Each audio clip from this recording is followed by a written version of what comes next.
Stolz and Mr. Nkabinde, your time starts now. And the best I can do from this table is to wish you good luck. All the best in your engagements. Or you want to say something? Okay. Sorry, Chair, to disturb the process. I think it's important that I put this message, which I received now, into the record. Yeah. As I'm eating there, I received this message from Paul O'Sullivan. Yeah. Get ready, you lying crook. I am going to make sure you spend some years in prison. You were bribed by Mkhwanazi and Mabula. Now you will pay for your crimes, guaranteed. Yeah. Okay.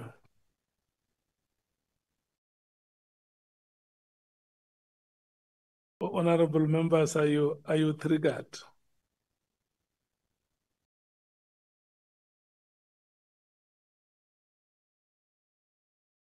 But I had thought that Mr. Nkabinde has brought the message to our attention.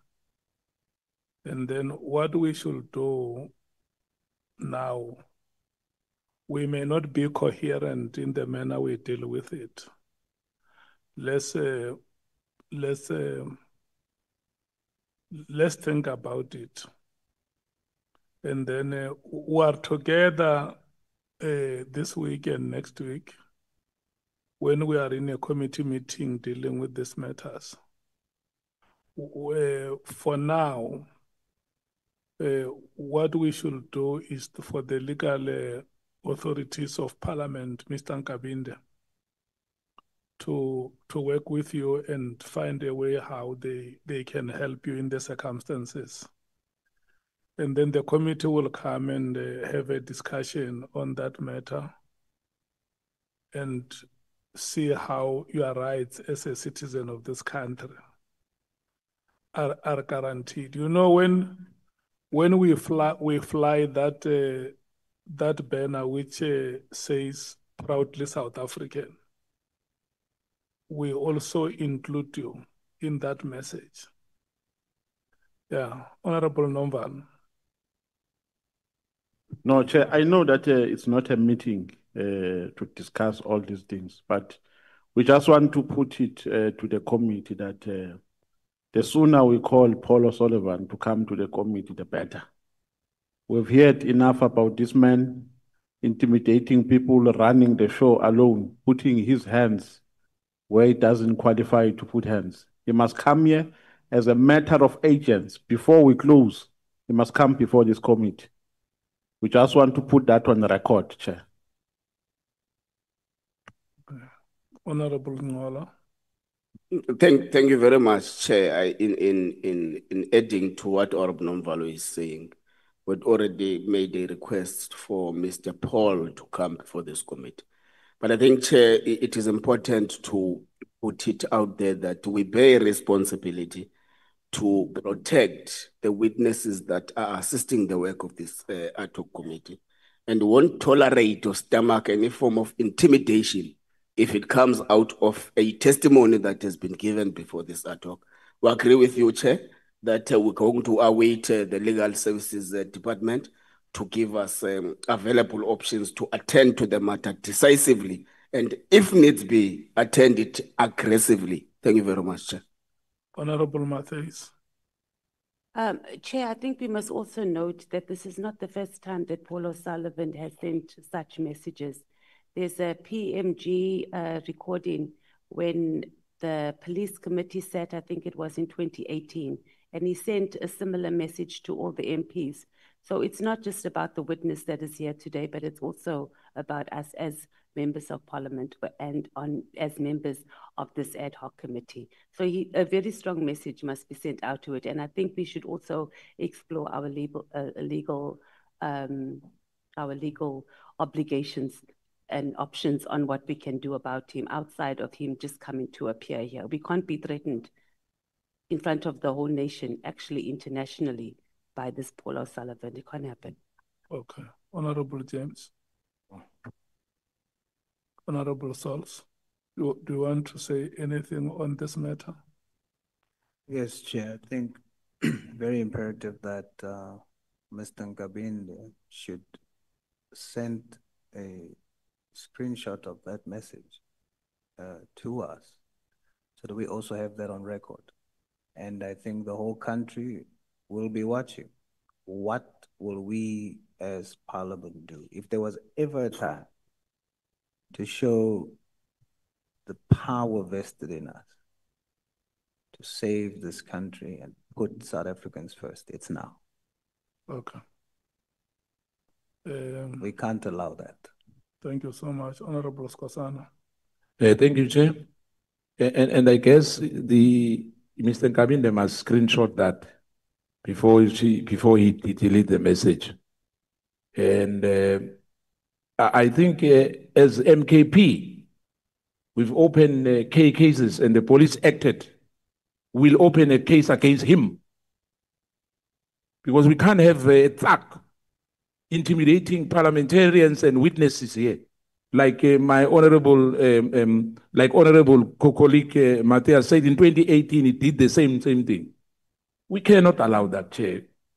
Hence, I said earlier, we should not be a banana republic or a mafia state. And I hope the police are watching this. And unfortunately, this human rights issue sometimes take time for a person to be arrested. But if I was in charge of the police, or if we're in America, you will be arrested tonight. Thank you. Honorable Shongwe. Chair, just to emphasize on Ubabu Nkabinde, I think when we are screenshotting, just don't only screenshot where there's a name. Kindly screenshot where there is numbers as well, where we can see it's his numbers. You are our guest, Ila. So for this Paul O'Sullivan to understand what South Africans are no longer playing, can he report to any police station tomorrow? Because personally, I am going to open that case. This is our house and you are my guest. We will deal with this person. If his attitude thinks he can run South Africa like he did, we will deal with him. So please, Chair, as soon as next week when we're going to seek at Matlala, can we meet Paul O'Sullivan in that jail so that we can deal with him in that jail and leave him there? Thank you, Chair. Chief Whip, do you want to say something? Okay. We will escalate this matter to the legal team of Parliament. You are also here with your legal team, Mr. Nkabinde. And we have full confidence that they will advise you appropriately on what rights you have as a South African and what appropriate steps can be taken immediately to help you. Yeah. Unfortunately, where I'm sitting, I cannot say to them, help you. I can only acknowledge their presence here to say, as people who deal with the law, for sure, they know better what are your rights as a citizen of this country and what are the necessary and appropriate steps that must be taken. And your comments are appreciated, honorable members. There are South Africans who lost their lives. There are families that even today do not know where their children are buried, who were fighting for democracy to happen, freedom and equality in this country to happen. And there shall never be any individual citizen that can arrogate all the rights to himself or herself. This country and its constitution and all pieces of legislation are in the name of the citizens of this country. So when President Mandela said, let freedom reign, he meant exactly this, that South Africans must enjoy every imprescriptible right in their own country. There must never be any hindrance. There must never be any boundaries to the enjoyment of human rights. So your rights remain imprescriptible. So you have a right to enjoy your rights. Honorable Souls, it's now 15 minutes after 20 hours. Your time is until 20:45. Thank you, Chair.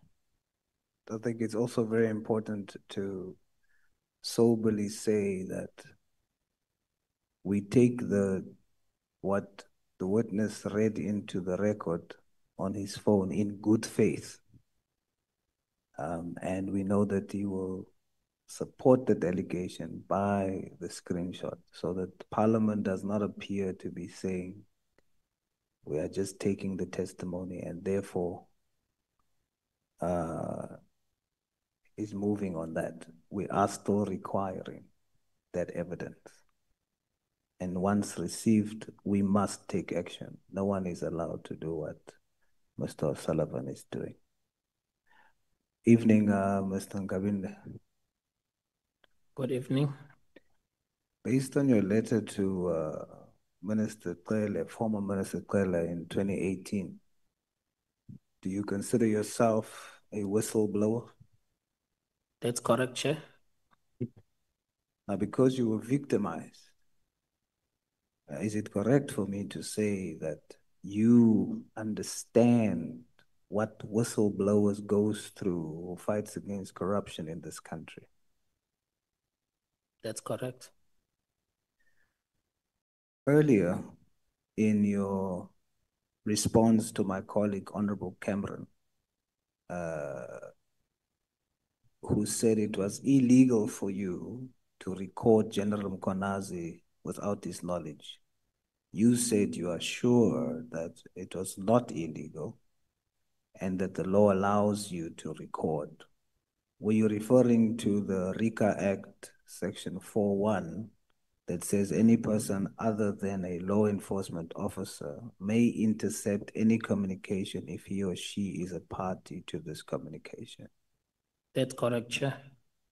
Just so that the country knows that it is indeed the case. You say that you and General Mkonazi is very close friends. If you had to choose between your friend and our country, would you choose your friend or our country? I will choose the country and I will choose what is right. You state that General Mkonazi called you on January the 2nd this year. What did he ask you in that phone call? He asked me to speak to the minister and ask the minister to withdraw a letter of disbandment. Otherwise, there will be a fight back. And if the minister is clean, he can then continue with the disbandment letter because they are going to dig the minister while he was a premier. Furthermore, don't speak to the minister as a chief of staff. Speak to the minister as a person you know before you become a chief of staff. So in a nutshell, Chair, that was the conversation. In your statement in section 52 or paragraph 52, you also mentioned, in addition to what you just said, that he asked, why did you allow the minister to issue this directive? Is that true? That's correct. And then he says, you must speak to the minister to withdraw. Tell me, how do you understand? How did you understand the use of his words? How can you allow the minister to issue the directive? No, I think the way I understood it is that some of my responsibility is to advise the minister. So I understood by that, how did we advise the minister to reach into this decision and write the letter? Then he says, you must speak to the minister to withdraw. Why does he think you have the power to do that? I think he was referring to speak to the minister not as a chief of staff. I think he thought that because I know the minister prior, I even took him to the minister. I think he had that perception that I can speak to the minister at that level, of which it was impossible. Okay.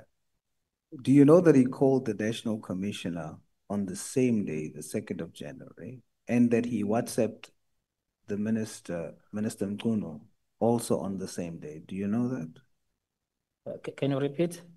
Do you know that that General Mkwanazi called the national commissioner on the same day, 2nd January, and that he also WhatsApped the minister on the same day? No, I'm not sure. Okay.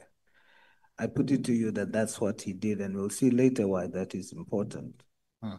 General Masimula testified that he never called the minister to ask about the letter after speaking to General Mkwanazi. Do you think that it's possible that General Mkwanazi told the National Commissioner on the 2nd of January not to do anything because he will deal with it? Is that a possibility? It is possible because on going forward, the National Commissioner was dealing with the matter. And even General Mkwanazi has stopped even talking to me about the same matter. We were just talking other things after that. So you think it's possible that the provincial commissioner can say to the national commissioner, he'll handle it, possibly? No, I think I misunderstood you. I thought you say the National Commissioner said he will handle it. There's the other way around, but okay, so you withdraw that. Based on how close you are to your friend, General Mkwanazi, how would you rate his influence on the National Commissioner? It is obvious that he is having an upper hand because the National Commissioner had no problem in implementing this disbandment. A person who showed unhappiness from the onset was General Mkwanazi. After he called you on the 2nd of January, did he call you again to follow up? He called me the following day, the 3rd, to check if I did speak to the minister. And he also called me the 4th to check. And he also called me the 5th. So he called you the following day, the 3rd of January? Yes. And he called you the 4th again? Yes. Why was he so adamant about this, do you think? No, it means he meant what he was saying, that this directive must be withdrawn. So he was making that follow-up if I spoke to the minister, whether I come right. Was your friend angry? He was angry. So when you say on the 3rd of January, you told the minister that he wasn't happy, you meant that he was angry? Yes. Can you describe that anger? It's coupled with the threats that he mentioned. He was not saying those threats politely. Can you please tell us about those threats again? That if the minister does not withdraw these directives, there will be a fight back. And if he is clean, he can continue. Otherwise, we're gonna dig him while he was a premier. Did the minister, you told the minister this, correct? Yes, I told the minister like that, yes. Did the minister continue after hearing that threat?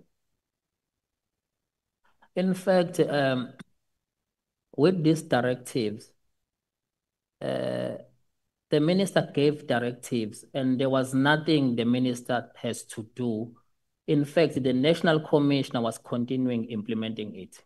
Yes, but the minister didn't stop it, didn't change it. No, he did not change it because what he said the directive was for the national commissioner, not for the provincial commissioner. Now, given the wording of that threat, and the minister heard it, and despite hearing that, he continues to do what he set out to do, is it proper to assume that the minister did that because he felt that he knew he was clean? Yes, he continued because he knew he was clean. You further said that he threatened to dig up on him when he was premier. And of course, you said he's going to fight. He said the General Mkonazi said he's going to fight back. Is this that we are seeing now, him fighting back? With the circumstances, you can relate to it. Is that a yes? Yes, it's yes. You say on the 5th of January, he sent a WhatsApp with an unknown name, and that you also went to look for it on Facebook because he said he got it from Facebook, but you couldn't find it. Is that true? That's correct. Do you think that WhatsApp was fake? I just come to an inference that it was still intimidating tactics from him. Because why I can't find it? Are you saying then? That was my inference. Does your inference mean that you consider it to be a fake WhatsApp? Yes. All right. Let's go to one of the annexures that we received. It's a WhatsApp, I think it's page 71. We received it as a separate annexure at our first meeting. I don't know if you have it. Yes, I do. You do? Page 72. Page 72. Do you have it in front of you? That's correct. Now, the SC told us in the last time we saw you that WhatsApp was received, or that screenshot of a WhatsApp was received from General Mkonazi and submitted as evidence that shows that Brown Mokhotsi sent you a WhatsApp. And that's the conversation between yourself and Brown Mokhotsi. You said in the last session that you don't accept that as a WhatsApp sent to you. Do you still maintain? That's correct. If you look at that WhatsApp, what is it that you see there? It says the sender would be Brown Mokhotsi, and the assumption is that the message is sent to you. It reads from Brown Mokhotsi, "Hello, Chief of Staff. I get your numbers from Mr. Brown." Now, would you agree that that sounds a bit suspicious, because how can the sender be Brown and then he says he got the number from Brown. Would you agree? I do agree. Would you then say that this is also possibly a fake WhatsApp? That's correct. Would you then testify based on both your experiences? Would you say that your friend, General Kwanazi, is in the habit of creating fake WhatsApps? I can't say that, reason being, I got a chance yesterday to listen to Brown Mohoti testifying in the Madlanga Commission, wherein he testified about the same message. And he confirmed that he's the one who manufactured this and fabricated these messages. So you are testifying that this WhatsApp is fake, but it is created by Brown Mohoti. Yes, according to what he has testified yesterday. How would you think that General Kwanazi got this WhatsApp from Brown Mohoti, of Brown Mohoti to you? How did he get it? I think they got this exchange of messages from Matlala's phone, where Mr. Brown and Matlala were in conversation. I see. So you are, as an assumption, you are testifying that this is fabricated by Brown Mohoti and it was retrieved by General Kwanazi from Matlala's phone. That's correct. You testified in your iPod report that to remove the acting commissioner then, that task team that you were part of, that O'Sullivan was a part of, and McBride and so on, that the tactic or the plan to remove the acting as national commissioner at the time was, one, get a search warrant,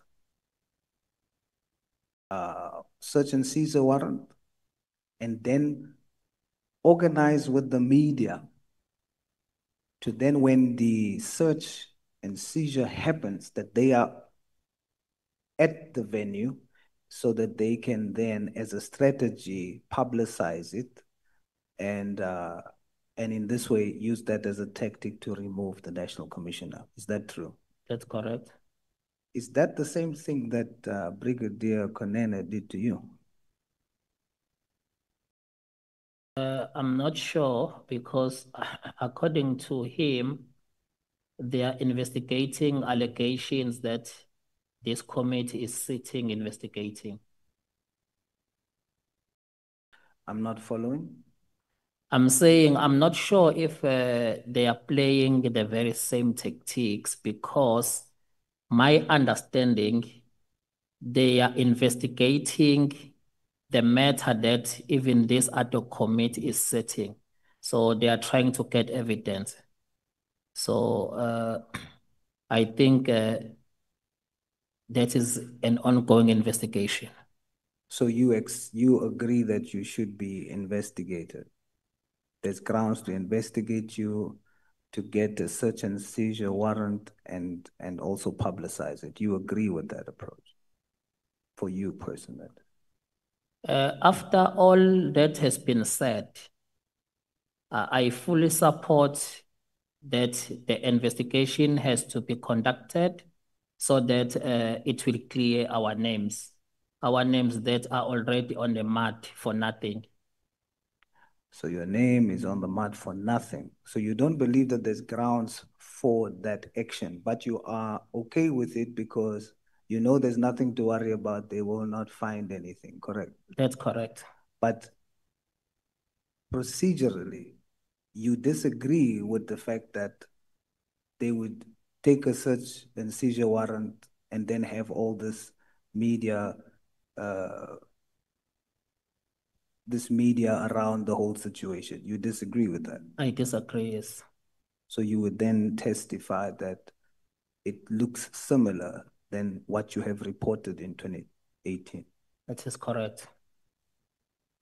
Would you then say that the similar thing has happened to General Sibia? It's great possibility. As a fact, the PKTT was not disbanded immediately. That's a fact now. They agreed to the winding down. That's what the testimony we've received. And you testified that you were part of 2 March meetings where the winding down was discussed and the minister participated in that.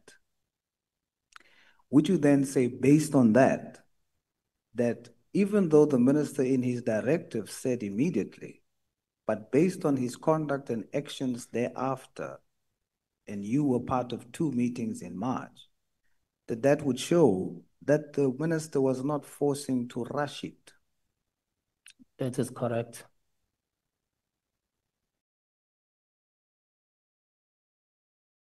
And then let's go to section 33 of your testimony.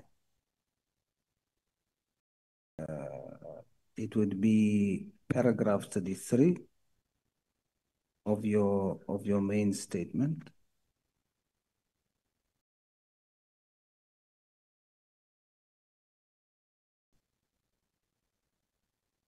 You got it? You got it?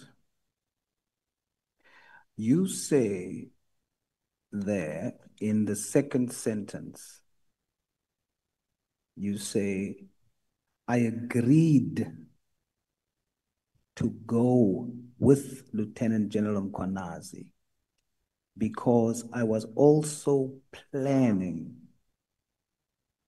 Are you there already? Which paragraph? 33.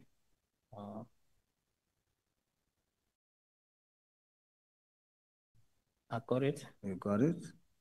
All right. You say there, in the second sentence, I agreed to go with Lieutenant General Mkwanazi because I was also planning to visit Minister Mchunu the next day, who is also based in Mpangeni. Is that correct? That's correct. Now that sounds like you are saying that you only agreed when General Mkwanazi came to your house to visit. The wording there says that you agreed because you were also planning to visit Mr. Mchunu. At first reading, that is what it sounds like, that you already had a plan to visit Minister Mchunu. And then when General Mkwanazi came, you agreed to go because you already had plans to go to Mr. Mchunu. Is that the correct way to interpret that, or is there a different interpretation? The correct interpretation is that when General Mkwanazi wanted me to accompany him to Mpangeni, this is what I told him, that we can go. I was also planning to go and visit the old man. It's been a while. So when we're there, we can just pass by. Or it was not to mean that you had the plan before? No. All right. Then you also submitted, this is now just as a matter of interest, as I draw to a close, you've submitted to us the staff in your office, the support staff. You there, number 4, you have a Miss Mohoti and you have a Mr. Kumalo as part of your support staff. That is correct. Just out of interest to confirm, is there any relation to Raun Mohoti and General Kumalo? Not at all. You are 100% sure? Yes. All right. My last question, another one of interest. Your friend, General Kwanazi, you make us believe that you are very close to the point where you attended a funeral of a family member, etc. Do you know the former veteran and hero in our country, Mr. Riot Mkwanazi? You heard of him? No, Never? never. All right. Mr. Nkabinde, that's all I have for you. Thank you very much for your time. Thank you, Chair. Thank you so much, the Honorable Souls. Honorable James, your time starts now until 10 minutes past 9. Thank you, Chair. Mr. Nkabinde, do you agree with me that first impressions last and that you never get a second chance at making a first impression? That is very correct. 5 days ago, you appeared before this committee. You were a completely different person. Am I correct? I agree. Who coached you? No one chair coached me, but you go to a place for the first time, you feel, you assess. Then if you get a chance to come another time, obviously you will then have the sense of environment. So you left here 5 days ago. You've decided that you're going to pull yourself towards yourself and come here and respect this committee and not undermine us like you did the last time. Not really to undermine. Even last time I was telling what I know, but obviously there is always a room of improvement. Did you have any contact with Minister Nkunu over the last 5 days? Did you make a phone call? Did he call you? Did he say, well done? Did he say, do better? Any contact with the minister? We did communicate, yes. You did communicate in the past 5 days. And what was his advice to you? No, he did not have any advice. The only thing he'd always say, not even when I testified, he always stressed that go there and tell the truth. Okay. You don't go there to cover anyone, go there and tell what you know. That's what he's always saying. The other thing was, General Konazi came here and he said he saw you wearing an ANC t-shirt. What type of friendship do you have with General Konazi? Because in your testimony last week, you said you are best friends. That's what friends are for. He got you a job. You were traveling together. You designed his house. He came, he said he saw you in a t-shirt. And do you have a real friendship? I'm beginning to question that friendship. Hence, I stipulated earlier that he was angry that I recorded him. So he lied about you wearing an ANC t-shirt? No, there was no need to say it. He was just throwing tantrums. So he said? There was no need to say it. Yes, I did. So you are saying your friend lied?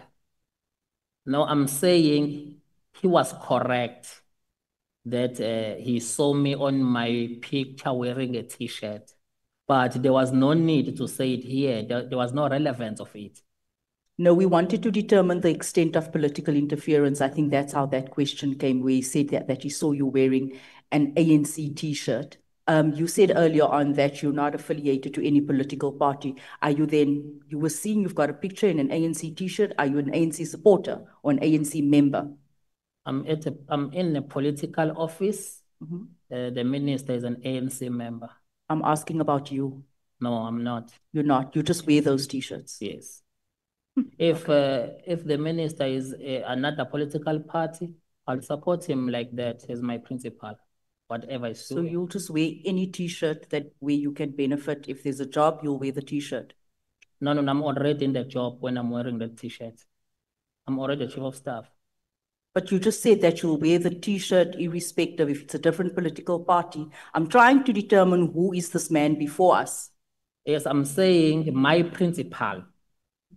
If my principal is affiliated in any political party, I will support him in that because my job is to support him, whatever he's doing, because I'm in a political office.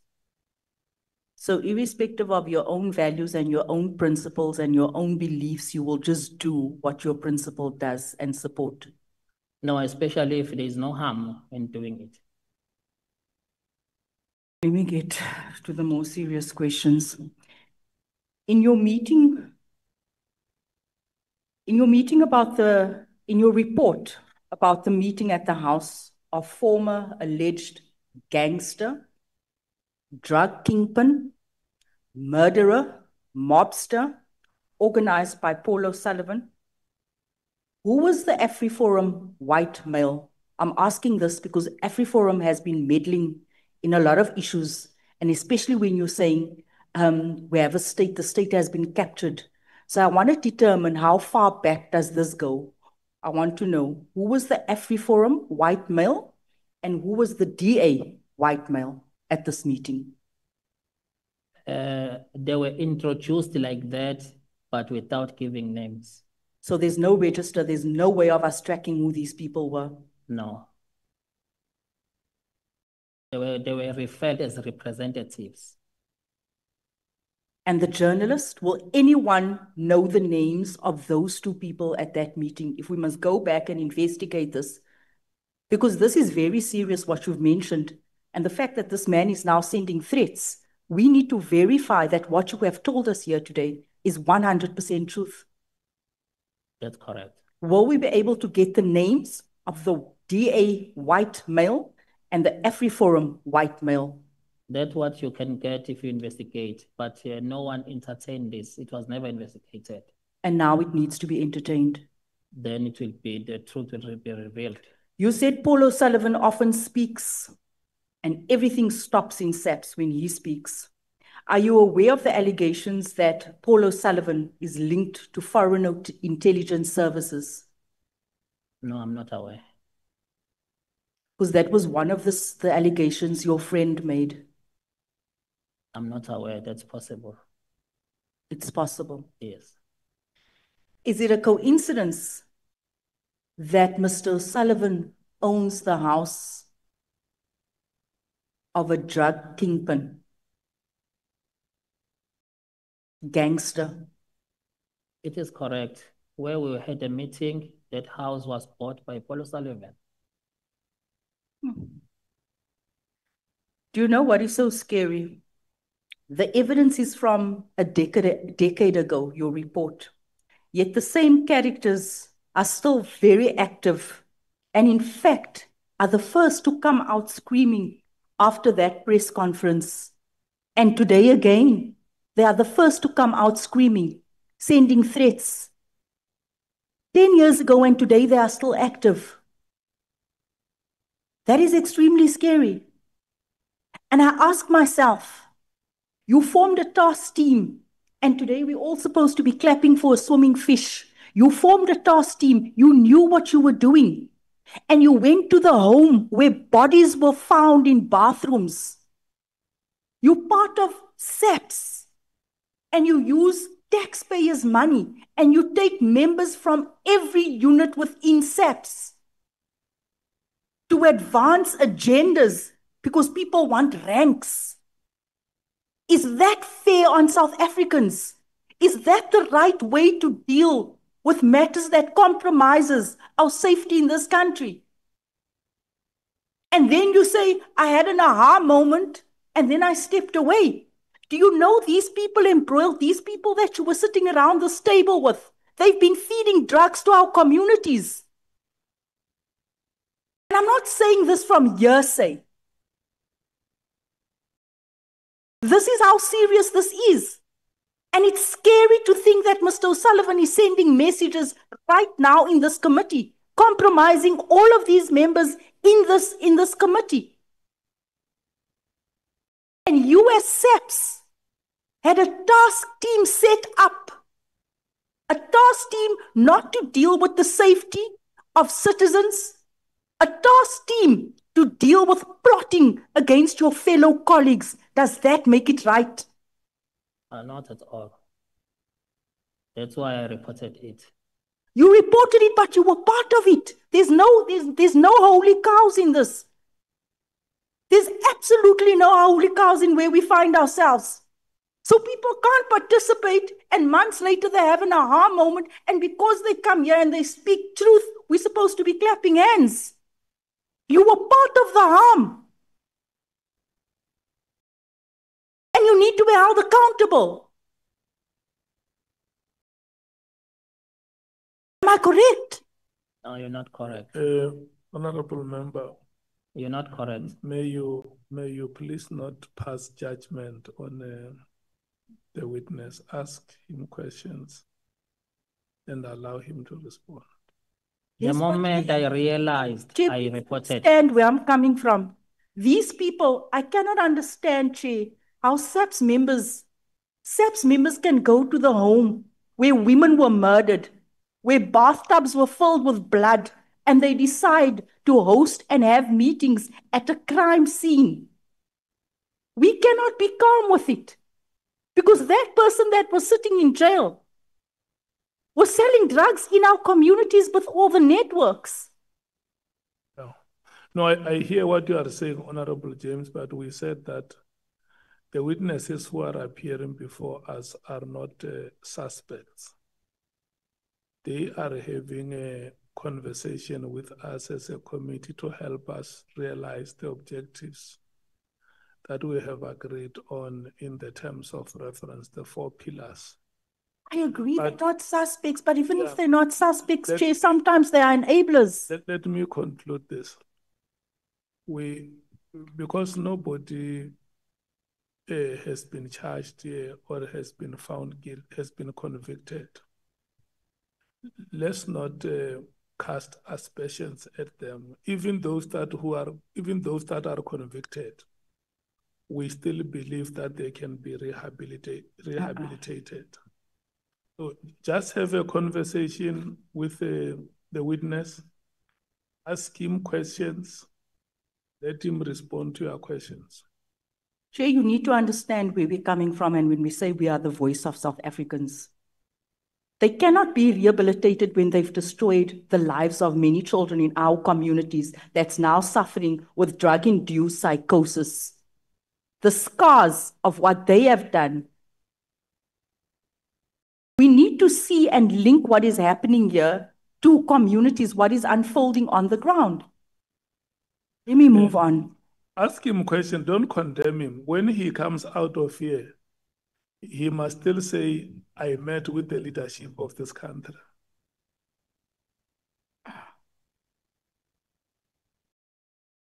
Mr. Nkabinde, in your supplementary statement, you apologize for using thumbsuck dates in your original affidavit. You say the wording thumbsuck was due to your inability to verify dates, correct, in your paragraph 16?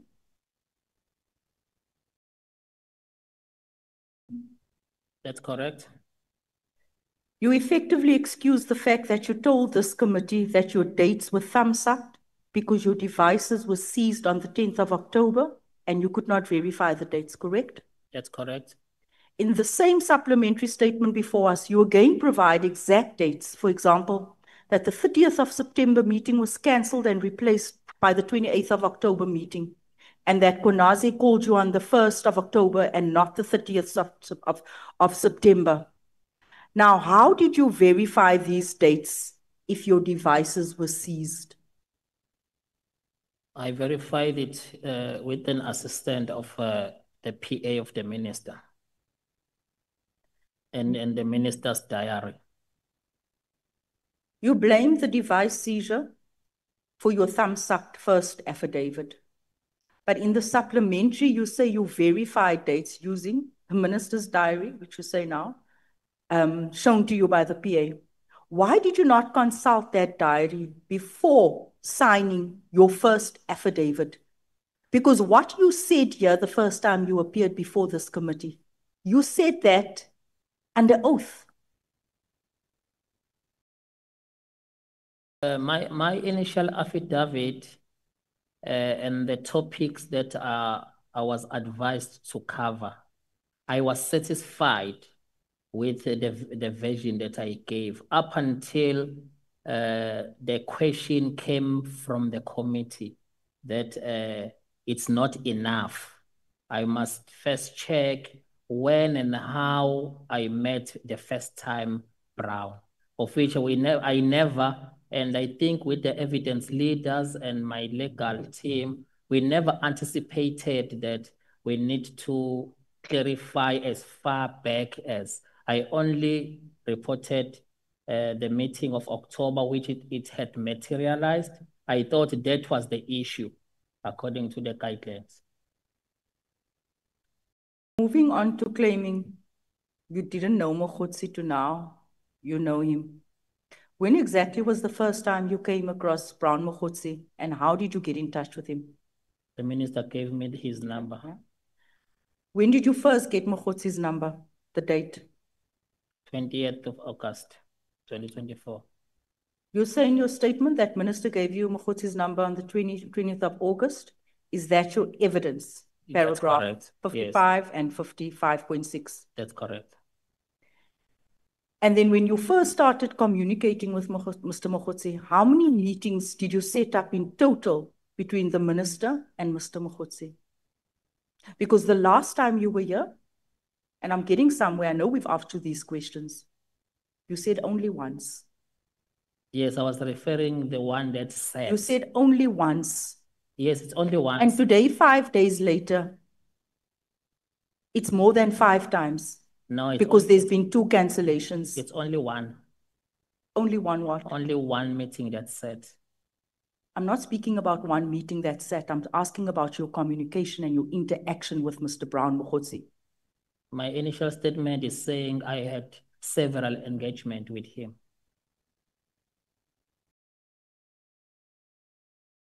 You told Parliament last week that you only arranged the one meeting in Stilfontein, 28 October meeting. Do you remember that that was your evidence? No, 28 October is a supplementary. Previously, the initial statement, I don't have a date. I said October or November. But do you see the contradictions between your 2 statements? It's not. And they were both under oath today and last week. It's not contradiction if the date of the meeting is October or November, and the actual date is 28 October. There's no contradiction there. It's within the estimate. Let me say this to you. What I cannot understand is that you were under oath last week, as you are today, and you told us last week, you told us A last week, but we are being told B today. Yeah, there's no different anyway. So it means my estimates were accurate, in fact. The only thing I did not have an exact date. I am struggling to understand when you were telling the truth. Was it last week or was it today? We know that there were discrepancies in dates. It means both because there are no changes. You left out a lot of information last week. Yes, we never anticipated how the committee will probe.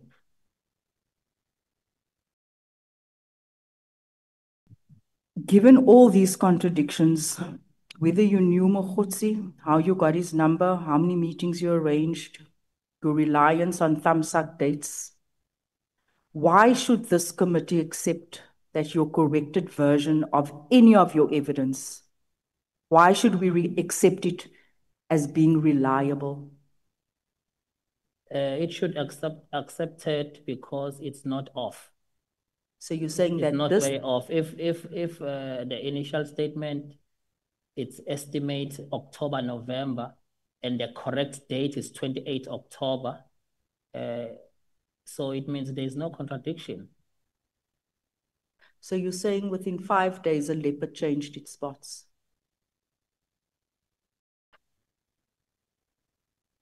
I'll leave it at that. Thank you.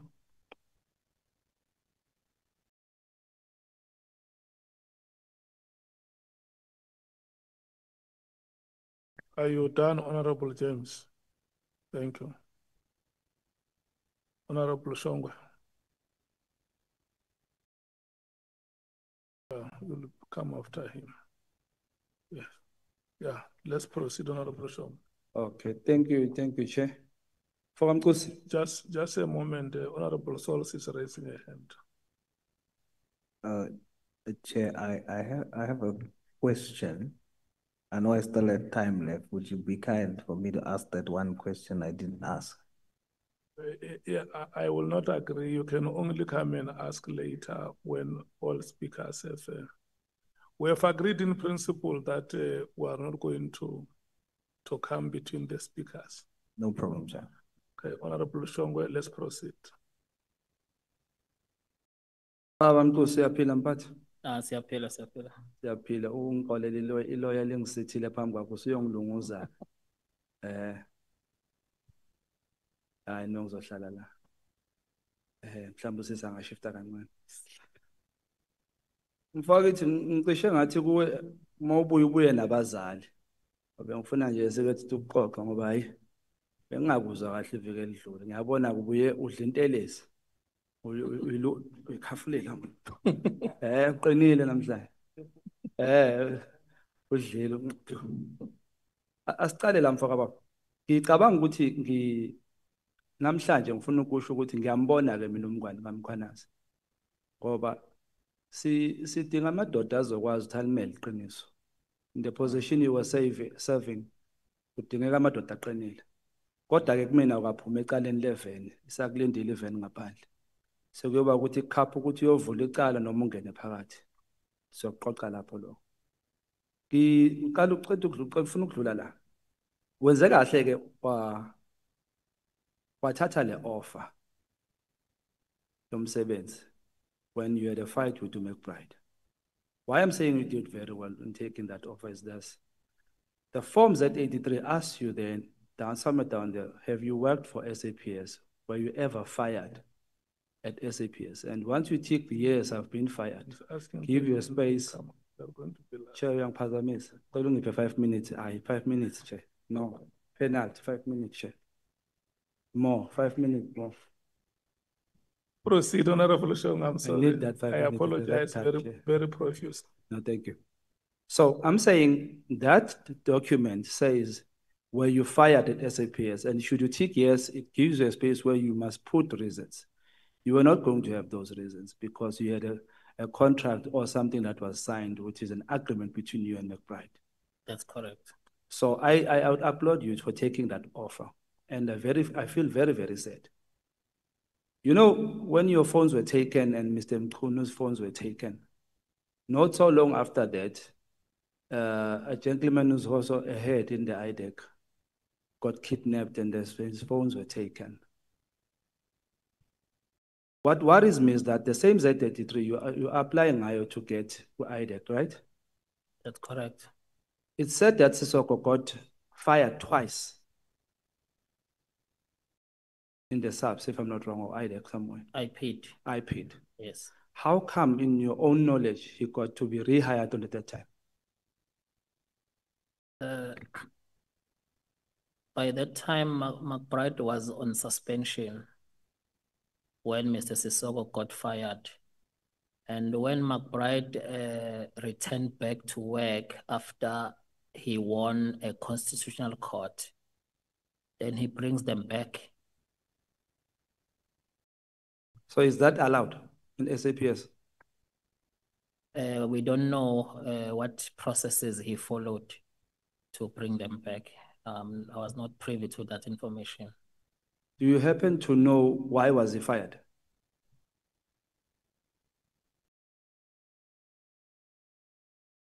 I know I can't recall. Okay.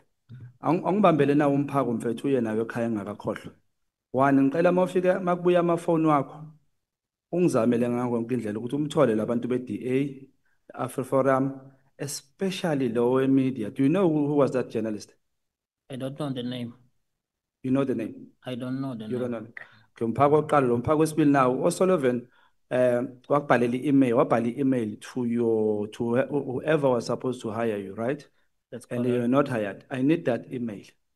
And who did it go to? Who was it sent to, that email? The former National Commissioner. Who was that? General Sithole. Did he confirm that he got such an email? Yeah, I was copied. He got it because he responded to Paul O'Sullivan. How did he respond? He said he acknowledged the message. He will keep him posted. And do you think he did keep him posted? Yeah, because I was never hired. Okay. Do you assume you were never hired, or you know what you were never hired because of that email? I know I was never hired because I had all documentation that I was recommended for the post. Oh, okay. Okay. So please, ubambe ke lo mphako mfethu, I need that. Do you have any evidence, mphako wokugcina, do you have any evidence that O'Sullivan gets money from ngaphandle? What I know is that he frequently to London and then he comes this side with equipment of spying. He bought them outside. Yes, Does he have any business with Paul O'Sullivan? Uyasebenza anyway. Does he have a salary or what? I don't know. He calls himself forensic examiner or forensic investigator. He called himself like that. Do you think that would make him a very rich person? No. Who McBride, is it the same McBride who was, I'm not sure, fired at Kuruleni or something was happening? Is this the same McBride? Yeah, the same one was fired at Uruleni. Is he friends with Paul O'Sullivan? Yeah. And why would you say that? Yeah, because while I was in IPID, they were very close together. They were very close. Yeah. I thought at the beginning, Paul O'Sullivan is a complainant.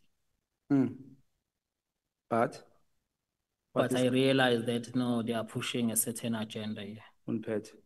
Is this the agenda of getting McBride as the commissioner of SAPS? That's correct. Ngeke ngasebenza ke mfowethu emaphoyiseni. Ngenkathi ngikhona, wayekhona lama rumors lawo. Ngikhumbula indaba kaPhahlane. Ijimiswe kakhulu nge-sound system. At some stage, General Phahlane, it was said he was in his office giving proof to whoever was there in that office of the payment of sound system. But at the same time, it happened with on the media, there were people quack with estate. Broadcasting the issue of this sound system, while on the other side, he was giving proof. Do you recall such a story? I was there. Which side were you? At his office or in the house? I was at his office. We arranged the media to be that side. So that when we arrived, the media was waiting for us to capture us. Then when he produced the proof that he bought the sound system, we were so disappointed. Then we contacted McBride that no, we are having a problem here. This man is producing a proof. Then he said, no, just go, just so that we can do what we are doing for the media. In that same time, I remember in one of his interviews or somewhere, which was part of the story moving around SAPS, because I was in the college. It is said that Paul O'Sullivan entered that estate pretending to be working for SAPS. That's what happened, pretending to work for IPID. For IPID? Yes. Was there a case open for that? Yes, that is a case that I said it's gathering dust. How long ago? When I left IPID, the docket was already there. And how long ago have you left IPID? 2018. Is this when you were fired or given an offer? Yes, the docket but was already there. Ngikhumbula something, when I say now I see umngani kaMkhwanazi, you are now showing me what you did what Mkhwanazi did. Bakushaya. That's correct. So usho ukuthi ekuthenini uphinde futhi uyenze lento wayenza bosovinjwe isisu mntaka baba ukuthi mhlamba kunakudla ekhaya. No, under the circumstances, it's all about principle and the truth. I can be your friend, but I also be firm with the truth. If you were to get a chance to speak to Ubaba Mkhwanazi, what would you say to him? We're still gonna talk. Mbungathini kuyena? No, we are still gonna talk about the whole of this thing because my assessment into all of this, and now we are having ad hoc committee and all. First of all, General Mkhwanazi is a person that what you see is what you get. Okay. And Mhlamba ungizwa mntaka baba ubungathini ubaba Mkhwanazi? Uzokunika ithuba lembuzo yakho. Yabo lo wakho umbuzo uzubuzile wena. Asambe ngalo wami mntaka baba. Uma ungabona ubaba Mkhwanazi ungathini kuyena? about the whole issue. Ungathi asilungise insizwa sebabangani silwempi noma ifo ayishayane lethi into kushayana. Hayi namanje siyibona abangani. Nisaxoxa. No besingakaxoxi phela kusashisa. Idubela. Kodwa namanje usayena umngani noma sixabane ngalutho. Wadinwa nje ukuthi ngimrekhodile ngizozomchazela nje futhi mhlawumbe ulalele la uthi hayi ngangikurekhoda ngoba ungilethele imessage engingayiqondi. Okay. Uyabona la Kodwa kona ukuxabana sixabene. Uxabene. Asixabene. Phethe 3 amaphepha imibuzo yami yokuqala nayo bengikufaka evenini ngale. Ngale ngifuna ukukulalela. So ngifuna ukuthi sicede sibuyele emuva. Senimshikishile kuphahlana. The next in line was supposed to be Umthiba to be National Commissioner. What happened with that? Did you guys anticipate ukuthi angangena? Yes, then he was become a target. Namenzani yena? There were 2 cases opened against him. Which cases were those? Defeating ends of justice, that I remember. I think it was 2 defeating ends of justice. Were they successful? They wouldn't be successful because they were fake. They were fake. Yeah. Okay, asidlule lapho. Kunomfo kaDladla uyamkhumbula wayeprotect uBaba Zuma. Kwakune story ukuthi ukhandelwa amacala. And then I think I remember ngalezo inkathi wonke umuntu esabse becabanga ukuthi uyena ozoba ugeneral. Umsholozo wanishikisha wadlala idraft wafaka usithole. Nenzani ngomfo kaDladla? uDladla, he was very close to the former president because he was responsible for presidential protection services. Then McBride identified him as a person who could speak to the former president and make it happen for him to be the national commissioner. And in doing so, they had to go and check and dig what they can find against Dladla, so that that will be used as leverage to Dladla. And what did you find? There was a case of he bought a house and he had a shortfall, and that shortfall was paid by a certain service provider. Was that service provider Mr. Mantata? Yes. Mantata, Yes. Mantata. So in that case, nenzani angitholi kahle uyichaza. Yavulwa leyo case kwathiwa. Then he was called. This is the case we are having, but this is what, let's just make a deal. This is what we want for McBride to become a national commissioner. Was the then the case will be not go forward. Was the deal made? Yes. Okay.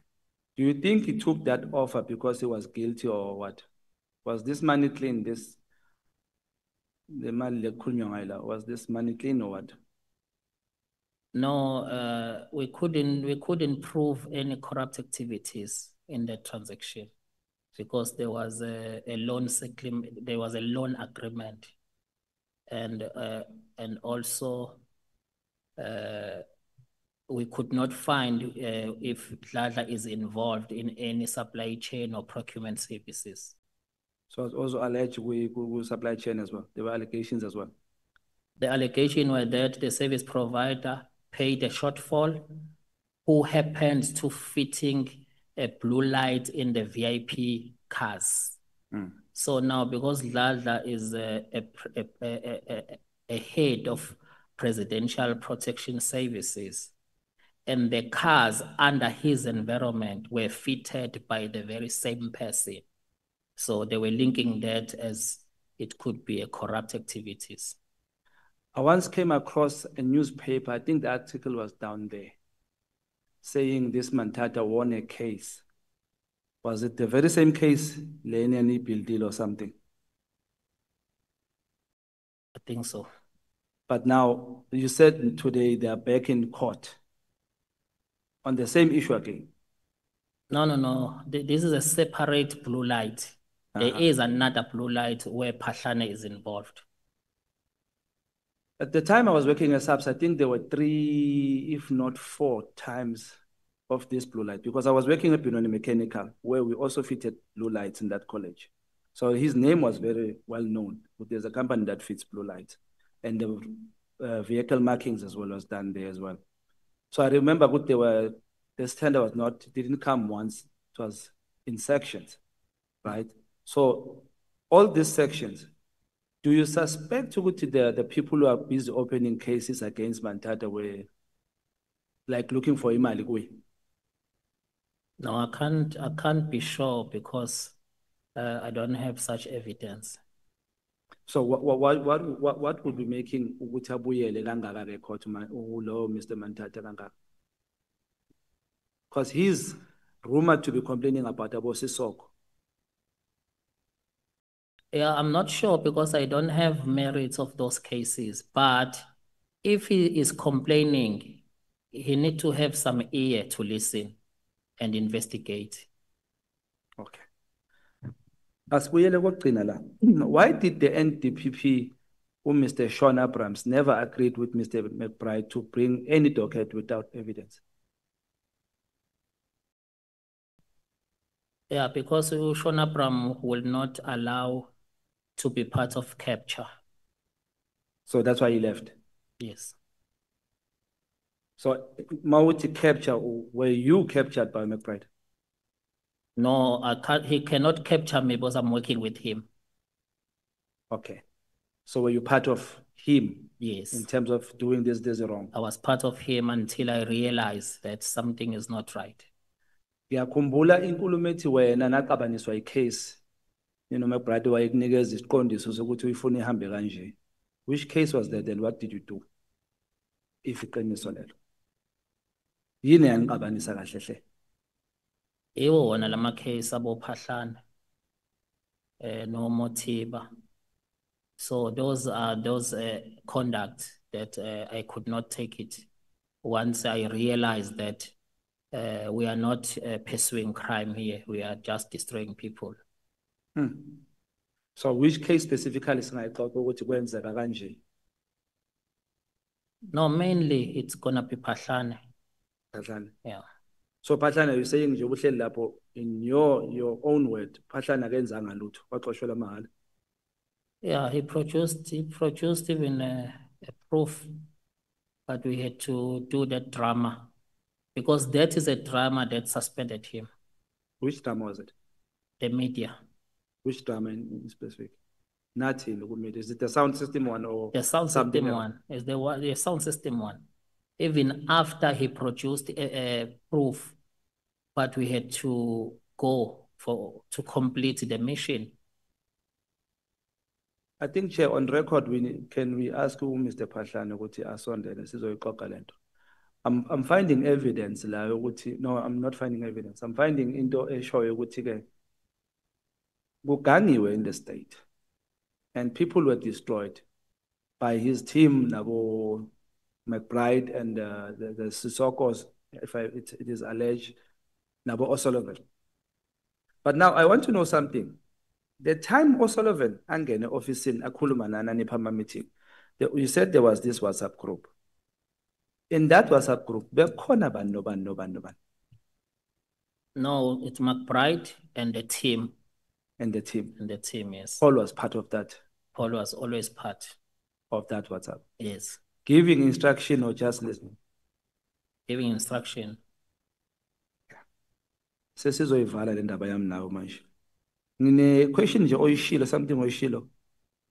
Khona into ethe, I was not there when a letter was written. But somewhere you say uPikoli had an input within lapho.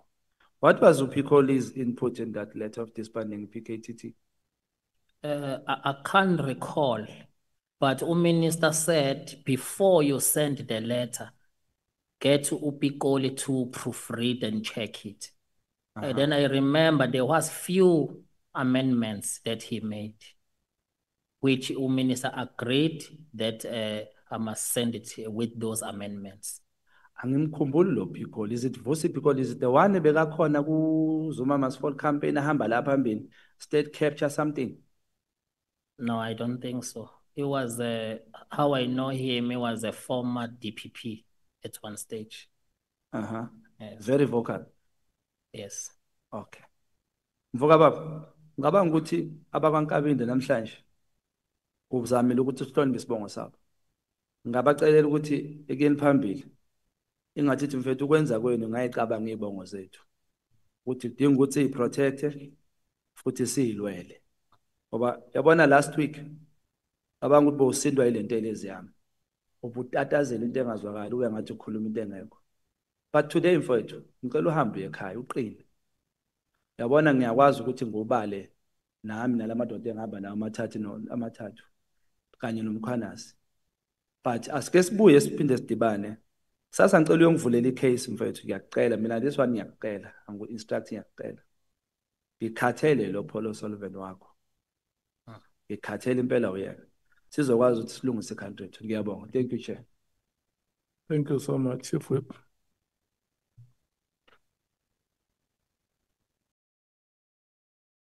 No, thanks, Chair. I think the first question I would like to get a clarity on, Mr. Nkabinde.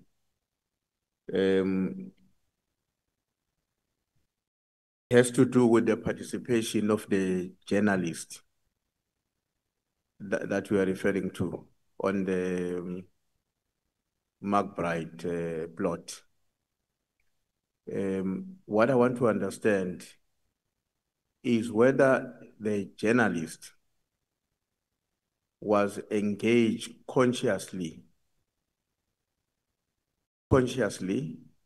in an effort to cause distraction to certain people, or the journalist only knew about his or her participation in as far as he or she will be a headline breaker. No, they knew. They knew about the plot. So they were not just going to be breaking the news, but they were fully in support of the plan of taking McBride to the role of a national commissioner, meaning fully conscious that we also want to see that happening. Yes, they will be present in the planning, even if it's a planning for next week or a day's coming. They will plan with us. What could be the motivation or the possible gain for the journalist, in your own view, having gone to that? The journalist, it's a breaking story. This is a high-profile people acting national commissioner. Yes. And on the other hand, the media is got power to influence the decision makers, like the president. Okay. So what would probably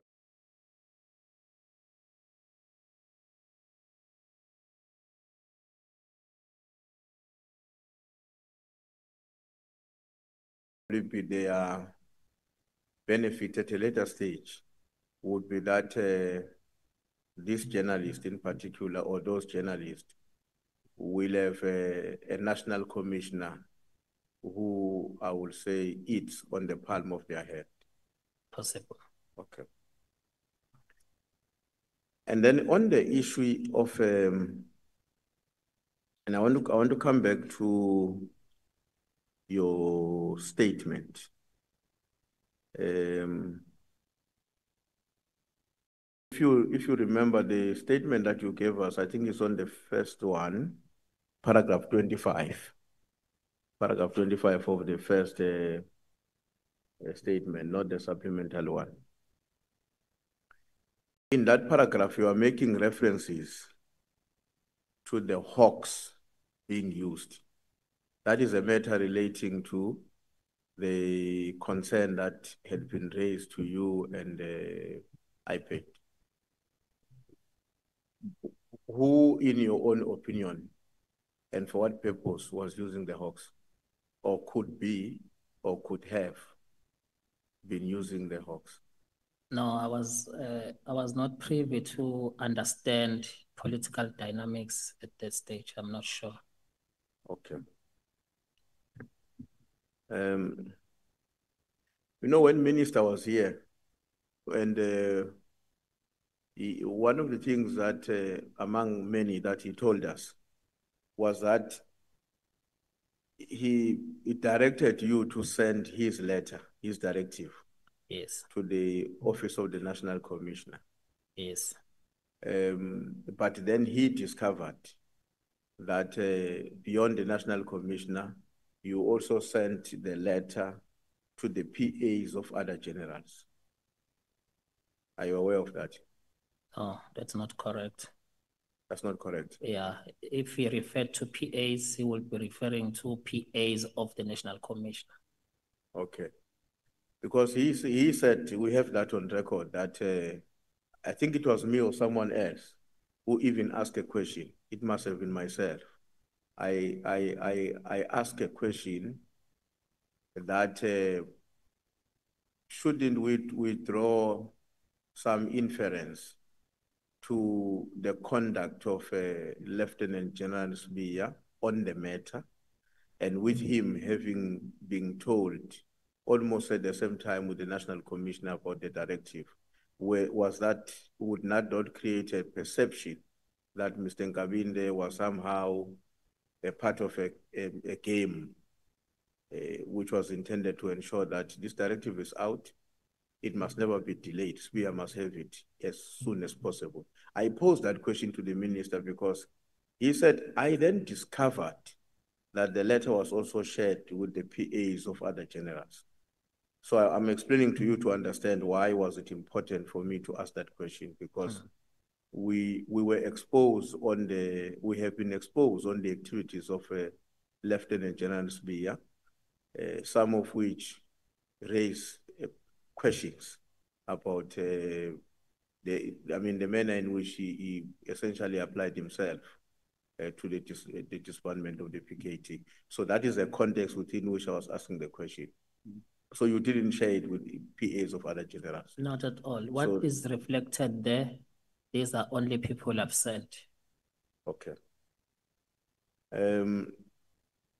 Now on paragraph 32, that's when you were talking about that you were introduced by Mahlangu to Mkhwanazi.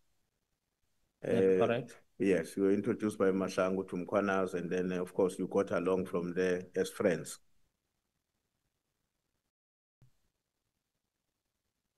How often were you seeing each other as friends between the time of introduction up to around 2024?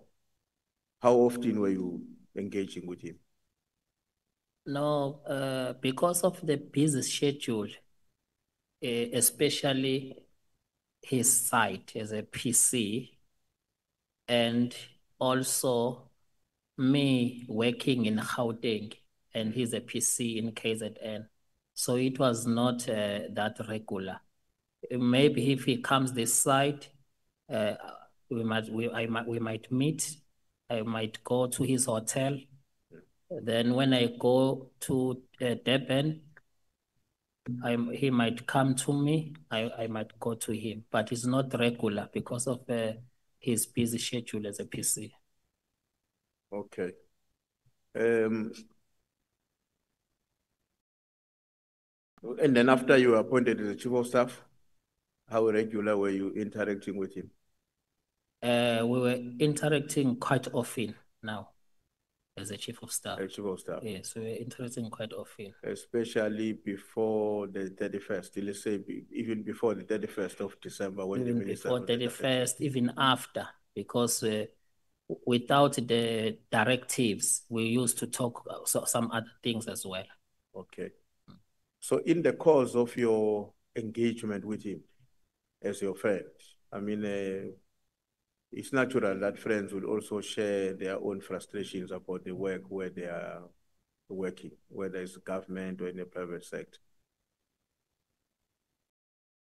Has he not engaged you about what is happening in the PKTT and his assessment of developments that would have resulted into what happened after the 31st of December? Not at all. Not at all. This thing of PKTT, it came after that media briefing. We never even spoke about it. Okay. So when he called you on the 2nd of January, called again on the 3rd of January, because at that time there were no difficulties between the two of you. Yes. Why was it not easy for you to get back to him on the 2nd of January? Even if you say, look, I can't find the minister, but I thought because you and I are friends, you deserve to know. You can't call me today about a matter that is of serious concern to you, and then I sleep over it, not come back until you call me back the next day. I never realized. In fact, I thought I was going to speak to the minister when I see him in Cape Town. I never realized it is so urgent. My aim was not even to call the minister because I knew that that week we're going to be in Cape Town.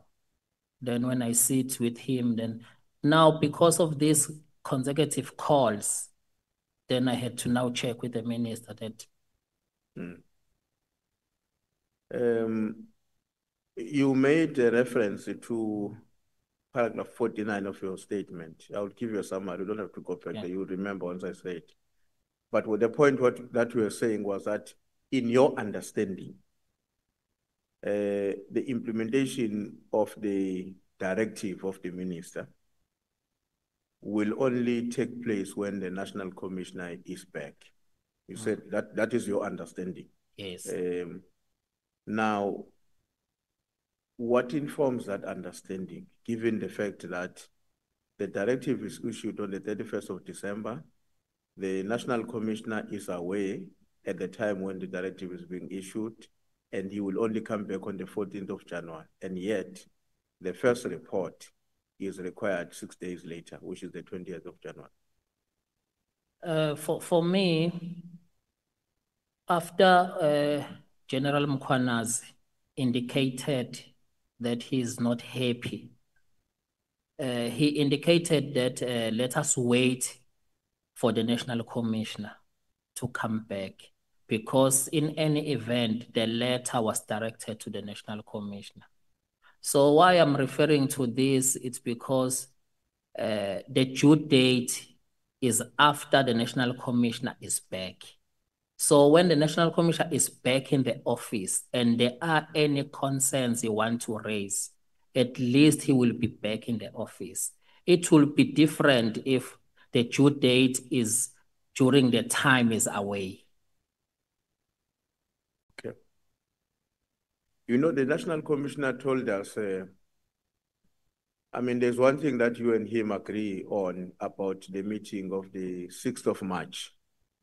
I think it was here in Cape Town, that meeting. Yes. The two of you are agreeing in terms of your testimony that you were both in the same meeting. But his contention is that that meeting was very difficult. There were strong disagreements. On one hand, it was him and Lieutenant General Kumalo who were advocating for a particular line in terms of what has to be done in response to the directive. And on the other side was Lieutenant General Spear. I can't remember who else, but with you, also very, very strong pulling to the different direction. What's your comment on that? On that meeting, There was no heating up argument. There were debates, there were seeking clarity questions, but there was absolutely nothing. And if I remember correctly, even myself, it was only once where I seek clarity on. So you cannot say a person who raised a clarity once, you can refer that person as he's advocating something. I even remember what I was asking in that. I was just seeking that clarity, but all in all, the National Commissioner has never gave any sign of there is a problem. Absolutely. I really don't understand what is going on now, because he has never, even a facial expression, you could not even see. He's laughing, it's flowing. It's a healthy debate, clarifying things. He's just pushing the implementation. And this implementation plan came with him, that this is how I want to implement this. And the minister agreed. But by the time you met in March, obviously you had worked with the National Commissioner for almost a year, because you started in August. Yes. Do you have any recollection of any other time during your tenure with him where he demonstrated facially, as we are saying, or otherwise, that he's really hurtful, angry, and unhappy with something? No, it has never happened. So then how do you know that on that day he was not happy? Because it has always been like that. How do you know that he has a different way of demonstrating how he feels when he's confronted by a matter that is uncomfortable to him? No, we can't have a national commissioner like that. Otherwise, we'll have this ad hoc committee again and again. We can't have a national commissioner who cannot say left or right. Because we are here today, it's because of the national commissioner. No, he told us that he was saying left and you were saying right with others. No, so his version is that that meeting was very difficult, and he, together with Lieutenant General Kumalo, were very much opposed to what you and Spear stood for on that day. No, there was no such thing. There was no such thing. Now, with the benefit of hindsight and with your experience in the police, Mr. Nkabinde, would you say that Lieutenant General Mkonas was correct that the minister must be careful because he might be caught in an internal battle within the police officers? Yes, he did share with me that sentiment. He even said we need to protect the minister. So you and in your own assessment, the minister is really now into the space that Mkonas has warned against? No, I think it was a misdirected. As a person who is also close to the minister, I believe that the minister is just caught in the middle here. You believe that? Yes, because I'm close to the minister, and even General Mkhwanazi did share with me that sentiment, because General Mkhwanazi had a problem with General Sibiya, of which the minister tried to call them together as to try a peacemaking meeting. So now the minister is in a predicament where he speaks to everyone in the top management, not necessarily because Sibiya is his friend. So General Mkhwanazi was engaging me in that perspective, of which me, next to the minister, I could not see anything wrong as well, because the minister, it was all about work. Okay. And so Mark Bright, and those who worked with him for, of course, including you at the time, for his ambitions to become a national commissioner, it will appear to me at all cost. That's correct. So that he can achieve what? What does Mark Bright want? I think they had more things with Paul O'Sullivan, maybe things that we don't know at our level. But to be a national commissioner, it was identified as more powerful than being executive director of IPID. So in your discussions, when he was leading you into these various interventions of plots, he never indicated what is the end game. Because it doesn't seem to me that it would be convincing to come to the conclusion that all that he wants, nothing else but just become a commissioner. For what purpose? What did he want to achieve? If there was anything behind, surely it will be not revealed to us at our level. So you may have been juniors sometimes to understand some of those details, if they were. If they were, surely he will not discuss it with us. Yeah. Now, with your exposure to him and the activities that he was engaged on, your conclusion about him is what? Is a criminal or he's not a criminal? I mean, all of these things that he committed to destroy people's future or livelihoods, if I were to use your name, who is this man? I mean, how should South Africans understand him? That's a rock element. It's a rock element. Yes.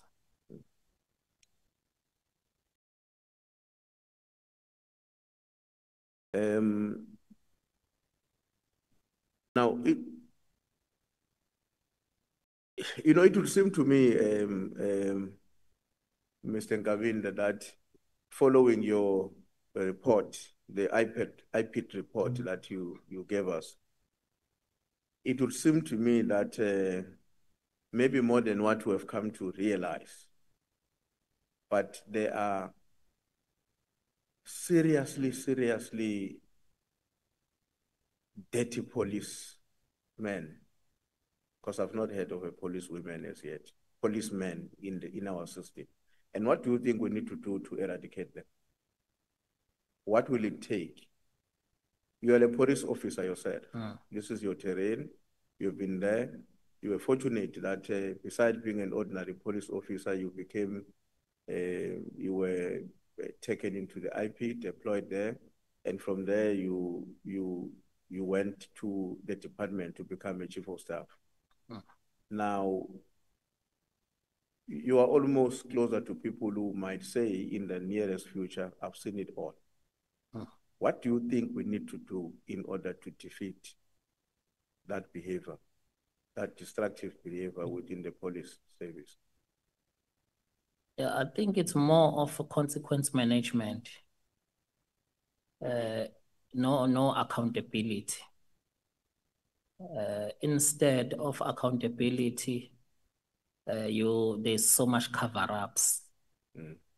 So now, if there's so much cover-ups on the top, the train is losing a direction.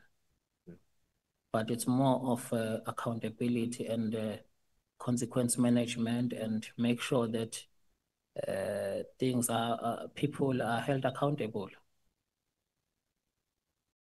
But how to do it when the leading figures are those who are in charge? I mean, Mark Bright is the top guy in IPID. He's the executive director, that's what it's called. And then, but he engages in such a dirty exercise. How to deal with that? I think even oversight bodies, including portfolio committees and all, they need not just to receive what is presented to them. They need to be more held people accountable. Would you say that with the benefit of hindsight, given where we are now, since the day, that fateful day, if I were to call it, when Mkhwanazi did a press conference, would you say that you are happy that he did that press conference, in a sense that this has given us an opportunity as a nation to confront the rot and hopefully to eradicate and defeat it? Yeah, as a person who even did it before myself, I always support when people are coming up front and report things. Then it's depending whether the truth or not truth and how the investigation unfold. But I will always encourage people to come forward and talk about issues.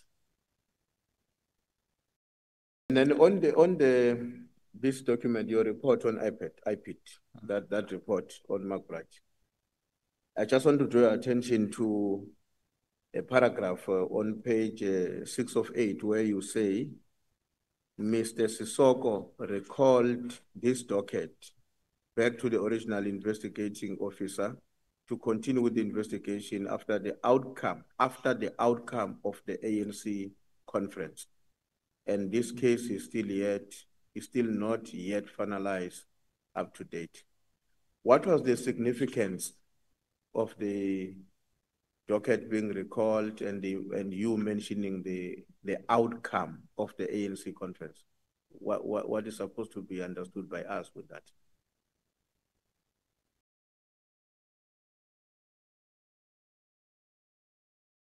You can see it's on top of page 6, ne? On top or at the bottom? No, at the top of page 6. If you go to page 6 of your report to Minister Cele, page 6 of 8. Or Mr. Sisoko? Mr. Sisoko, yes. That sentence. We can read it loud so that we can confirm on the same Mr. Sisoko recalled this docket back to the original investigating officer to continue with the investigation after the outcome of the ANC conference. And this case is still not yet finalized up to date.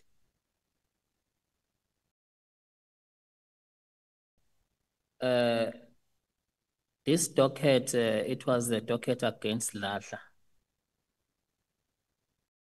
And it was used for Ladla to arrange and talk on behalf of Mr. McBride to the former president.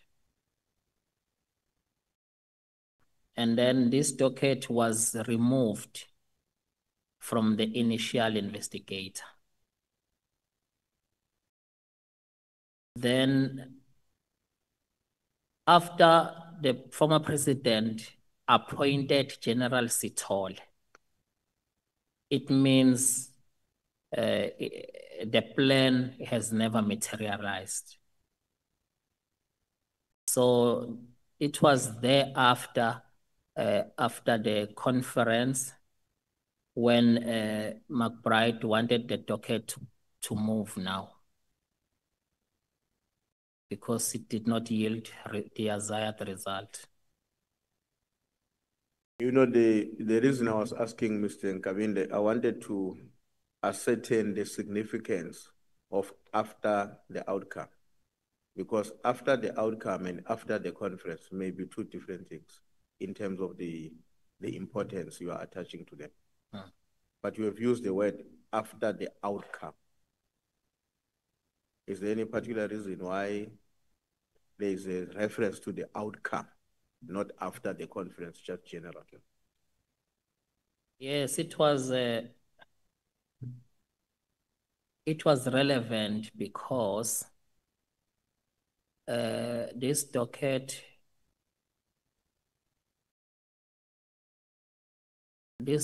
was in reference to Dladla, close to the former President Zuma. So the only time this docket could move, it was after the conference where a new leader was elected. I see. No, the chair is protesting that I need to conclude. So let me just ask one last question in this case. The very last, no, it's page 7 of 8 of the same document. Page 7 of 8, same document, last paragraph. And I want to draw your attention to, okay, that paragraph is also, is both a paragraph and no, it's not a sentence. The last sentence. The last sentence says the other mandate given to the two DPCI members was to control the NPA through their white prosecutors' contact.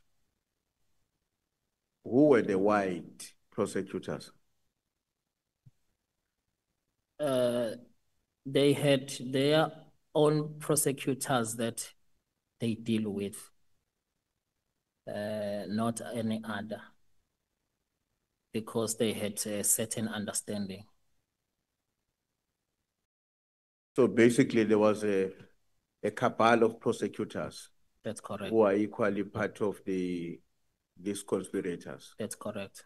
And will those prosecutors be within the same group that Mr. Paul O'Sullivan also uses for his own objectives? Yeah, it's one group. It's one group. Yes. Okay. Thanks, Chair. Thanks. I would like to end there. Thanks a lot, Mr. Nkabinde. Thank you so much, Chief Whip. Thank you so much, Mr. Nkabinde. We have come to the end of the list.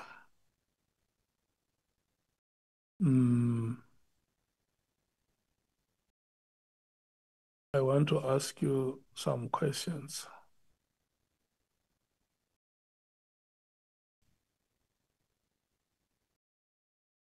Honorable Skosana, what is that? Oh, thank you, Chair. Remember when I asked to go, when I had a problem, I said, I'm going to come back. You said to me, because of your benevolence, as usual, you can afford me to make that to finish with my follow-up. Thank you.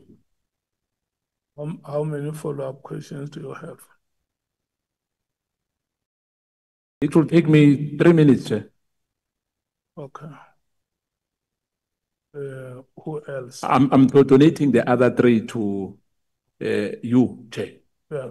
Thank you. Who else? How many questions, Honorable Sols? Two, Two. Chair. Yeah. And who else? Honorable Matthews, how many questions?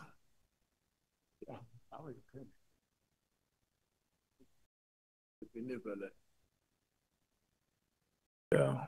You are the only people who did not exhaust their allocated time. But today is the last time we do this. I'm not a storage or a bank or a loan shark where I loan you time and then you don't pay me back. You don't want to use your time, Honorable James? Yeah? You're fine. Honorable Kwalabanat, because you had the most time of all the members, you still had 20 minutes. So, and I wanted to give you those 20 minutes to use. 3 questions, Honorable Skosan. When you ask, I say 1. Come with the second question, I say 2. Then, yeah. How young intimidate them? Your benevolent has been thrown out of the window, but it's fine. I'll combine them quickly. Ngikuthokoze mgcinisihlalo Chair lapho. Yabona namhlanje ke Chair ngihaphuhlekile namhlanje. Yabona angifuna ukuleya amala ni. You know, ngihaphuhleke khulu into erarako la. Ngizokuthoma ngithi if you remember quickly.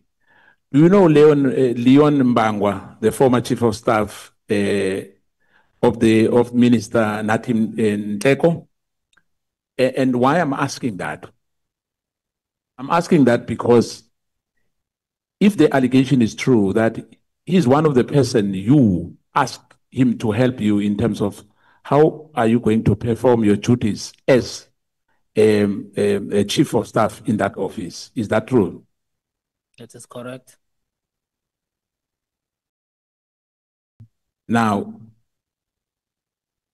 because already you've spoken about the combination of Paul O'Sullivan and McBride, if I remember well. And did you remember that you've discussed that with General Mkhwanazi? And as well, if I'm right, is it true that as a result of that grievance that you registered, that some person was appointed into the post to investigate because of experience as compared to you? Or was it what you told us that McBride is the one who made sure that you don't get the post? No, it was a post in the SAPS. It Yes. was Paul O'Sullivan who sent an email. Yeah, oh, okay. Yes. My last one. Chair, I just want to find out whether is it true that you told General Mkhwanazi that Paul O'Sullivan was using the grabber. Yes. Now, Chair, it means that we still have the grabber with Paul O'Sullivan as we speak today here, and which is dangerous for this country. We have someone who's not authorized. It's illegal.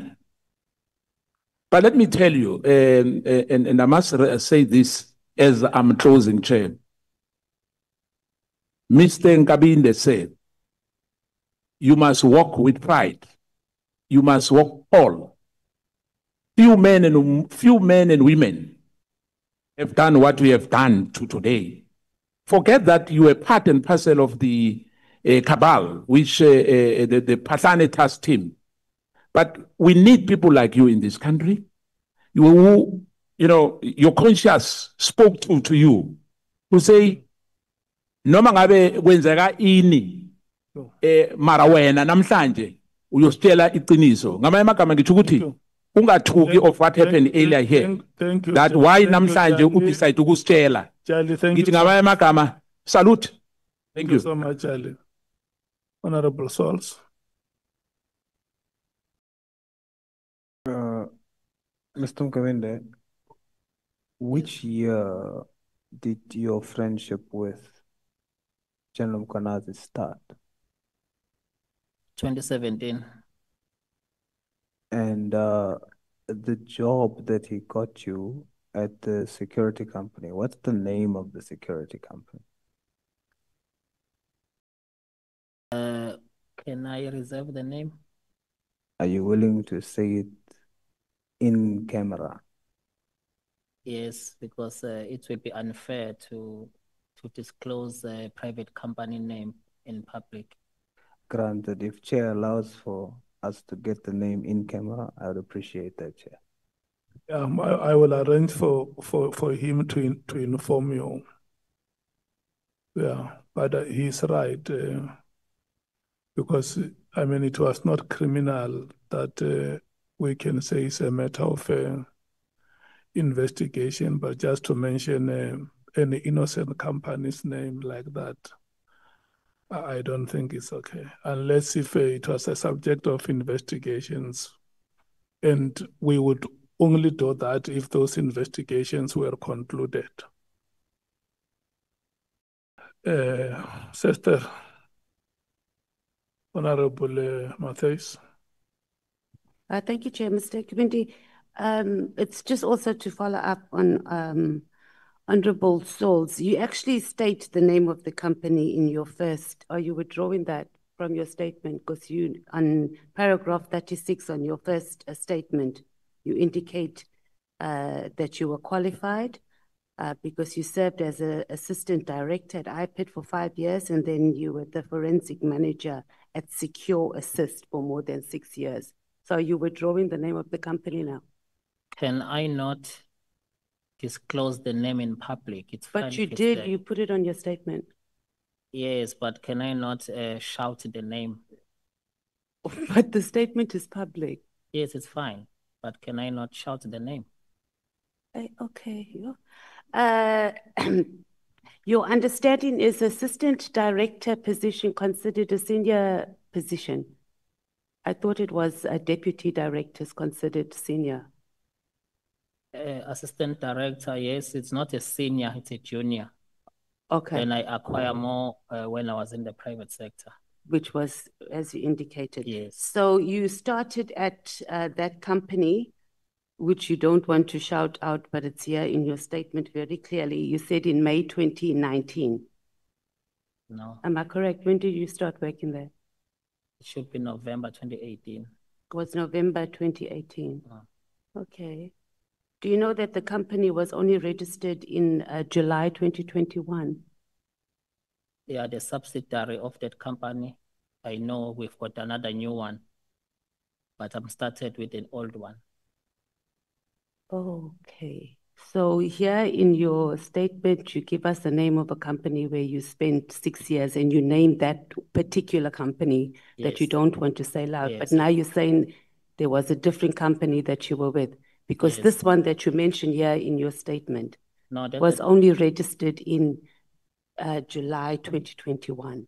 No, that's another one, which is subsidiary after that, an umbrella company. That is a trade name since then. Hey, okay. Thank you. Thank you, Chair. Thank you so much, Honorable Matthijs. Mr. Nkabinde, the Chief Whip, when he asks you here, you say you think or you agree that Lieutenant General Mkhwanazi was justified on that day of the 6th of July, 2025. Is that what you restate? Yes, I iterated that anyone who wants to come up, we always encourage that person to come up and report wrongdoings, depending whether the investigation will prove it or not, but it's always encouraged people to come forward. If he had invited you to join him and for you to say the things that you said about the plots in which you were involved, would you have joined him? No, and say, no, look, my friend, I'm going to a press conference and I know there is some stuff that you know. Can you come and join us? I will address and finish, and I will give you an opportunity to say what you know. Would you have done that? No, it's different how you approach things.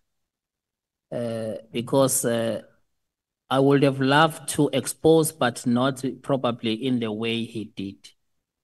Because there are so many ways to do things. Okay. So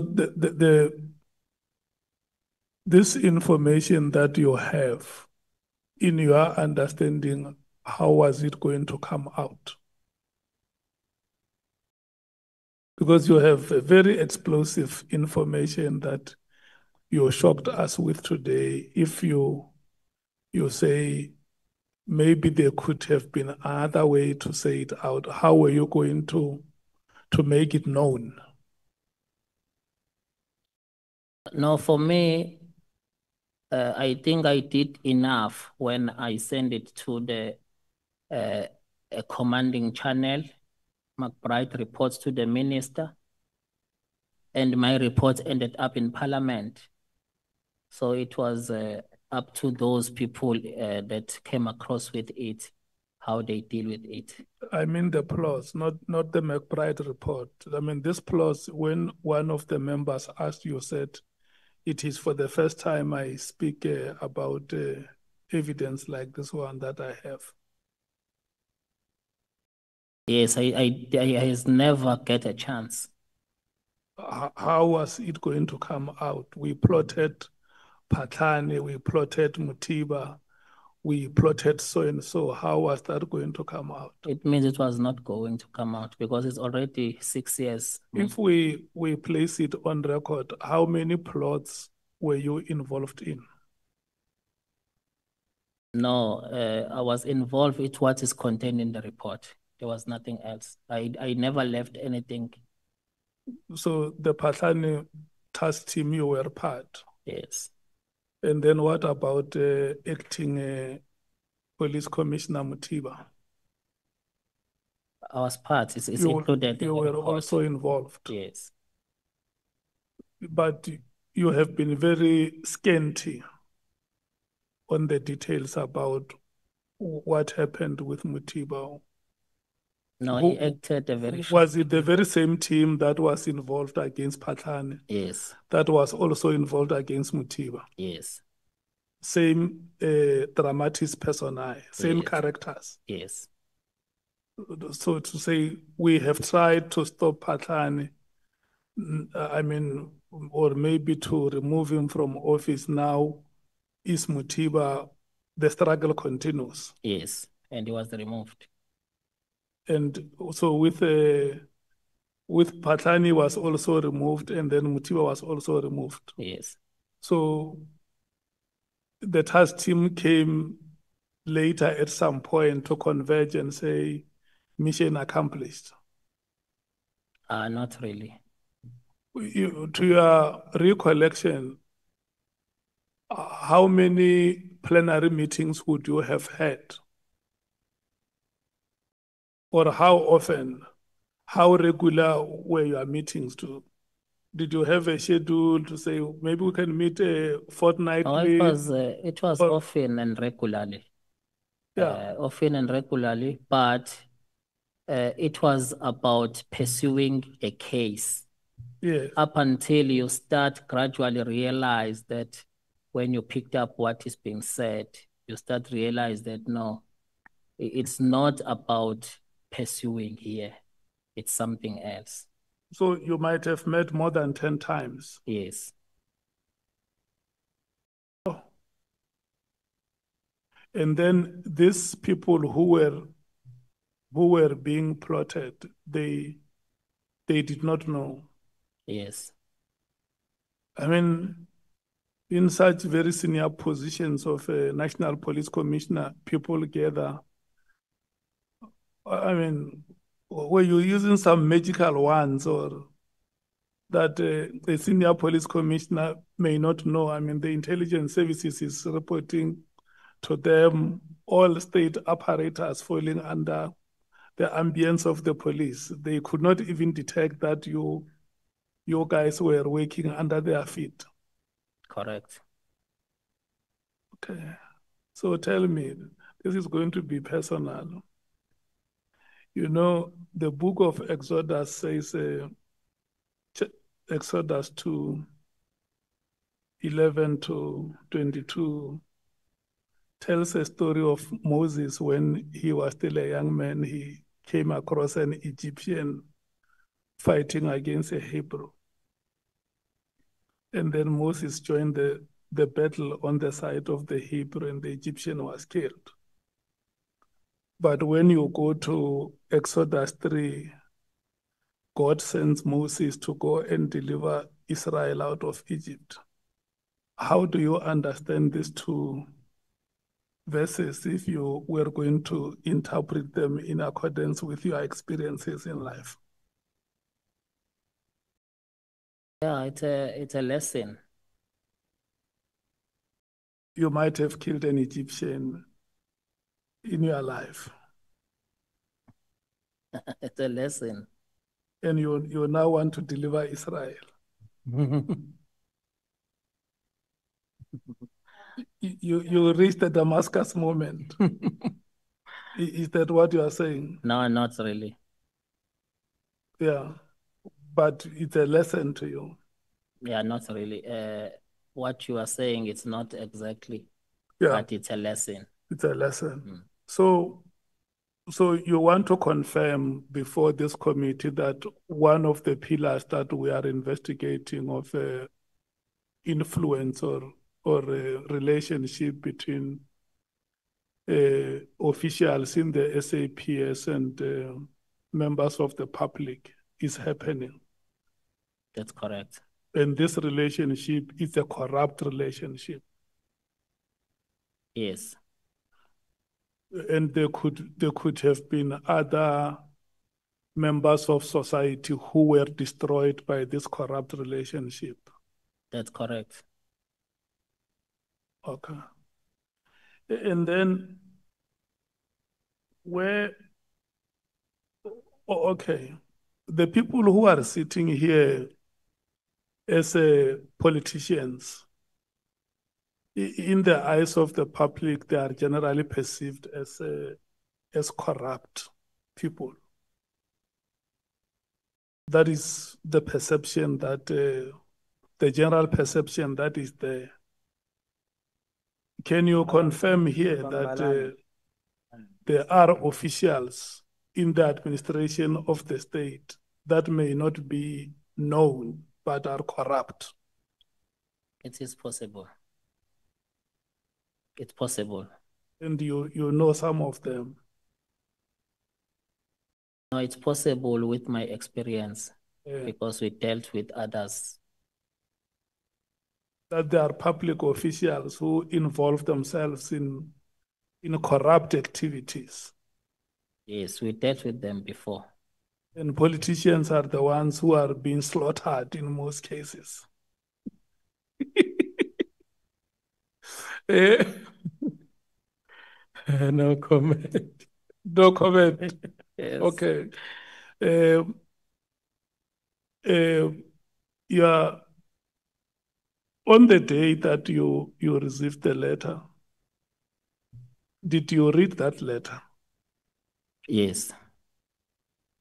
And as the chief of staff in the office of the minister, because I will assume that some of the documents that the office processes, you are the last line in defense, isn't it?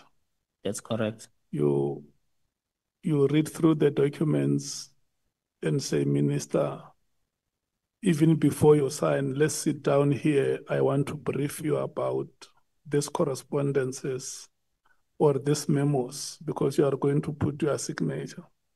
It's correct. Did you try to, or after